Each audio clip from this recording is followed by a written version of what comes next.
Again, this is Sheriff Mike Under. I just want to talk a little bit. I was asked to talk a little bit today about traffic safety and young people.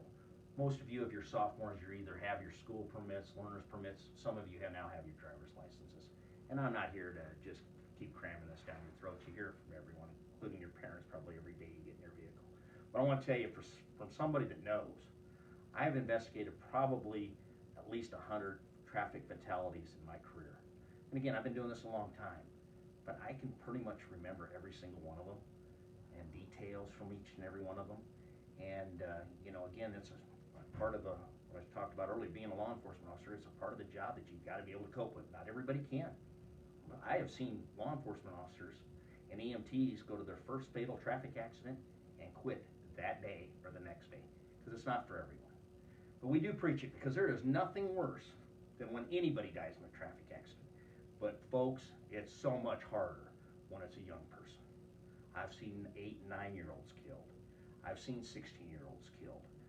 I'm telling you, it is trauma to all involved, especially the families, the community, the school. And we hear it a lot, when that's the alcohol-related ones. Oh, I'm never going to drink. Kids go and have their little shrine at the accident scene, and oh, we're not drinking, we know Junior and Maribel got killed last night and they were drinking, but we're never going to do it. Folks, we're not stupid. For 10 minutes, you're not going to drink. If you were drinking before, you're going to drink again. It's illegal. Nebraska, you got to be 21 to drink. And that's the law. Don't like it, I guess you got to find people to change it, but it's going to be pretty tough because it's universal across this whole country by federal mandates. So that's one. Don't drink and drive. It's a common sense one.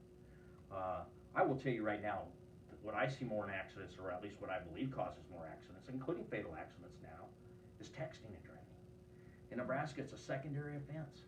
I can't stop you. I see kids and mothers picking their kids up from school every day, texting as they drive. And I can't do a thing about it. They have to commit a primary offense, such as left of center, speeding, run a stop sign, before I can stop them. It's a feel-good law. It's absolutely a bogus law. Make it a primary offense like many states, just like the seatbelt. I can't stop you for not wearing a seatbelt. Secondary offense. But I will tell you right now, seatbelts save lives. I've been in rollover accidents at high speed in my job, and I will tell you, I wouldn't be here today if I hadn't been wearing a seatbelt. That's scary, because I have a family, and they certainly don't wish to see me have a tragic ending. The seatbelts save lives. Again, in all these accidents I've talked about that I've investigated, and the many, many fatal accidents I've observed and been part of, I have yet to ever see anybody killed because they were wearing a seatbelt. I know it does happen, but I've seen multitudes of people thrown from vehicles or thrown within the vehicle that might have survived. Good chance they would have survived if they'd been wearing a seatbelt. So I encourage you, wear the seatbelt. It isn't uncool. It's not uncouth to do it. Just do it. Anymore, a lot of parents don't move a car until their kids have their seatbelts on. And if you get in that habit, it's not a big deal. Just wear it. It's a safety thing. And accidents can happen anywhere, folks. Especially for those of you that are in the rural communities that travel gravel roads, by far. Have your seatbelt on, because I've seen a lot of kids roll their vehicles, get thrown out, seriously injured, crippled, paralyzed, and of course some have been killed. And I could talk all day about that again. But I just am telling you, those are things that you can do for your own safety. And I can preach, just like everyone else, or at driver's ed, about the effects of this, but it's really up to you to make the difference, because I'm not going to be there to make the decision for you. Wear the seatbelt. Texting, man, wait till you got stopped, or it isn't that important, because when you do text, and folks, I've done it too, you're 5 miles down the road, you don't even realize how you got there because you were busy in your text. I'm telling you, I've done it. It's not good. Don't do it. And I do believe it causes more accidents. About 5 years ago, I had a gentleman in his 80s driving a tractor that was hit by a girl in her early 20s, who openly admitted she was texting, hit that tractor. He was critically injured and succumbed to his injuries about 90 days later, laying in a hospital bed and a nursing home bed. Last 90 days of his life were misery. And his death was caused by a girl texting and driving. Simple. Simple. She was charged accordingly with the crimes we could, because he didn't die till later, pled guilty, and then he dies. So she's lucky that she wasn't charged with motor vehicle homicide. And the family was going to sue her, but she didn't have nothing. Can't sue something if they ain't got nothing, so that family just lost a loved one.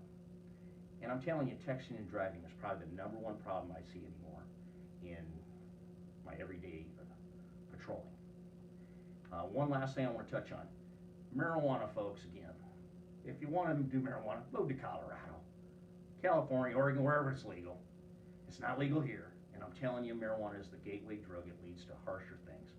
And I'm telling you, we're seeing a lot of people that are under the influence driving now that are under the influence of marijuana. And I'm telling you, it's mostly younger people.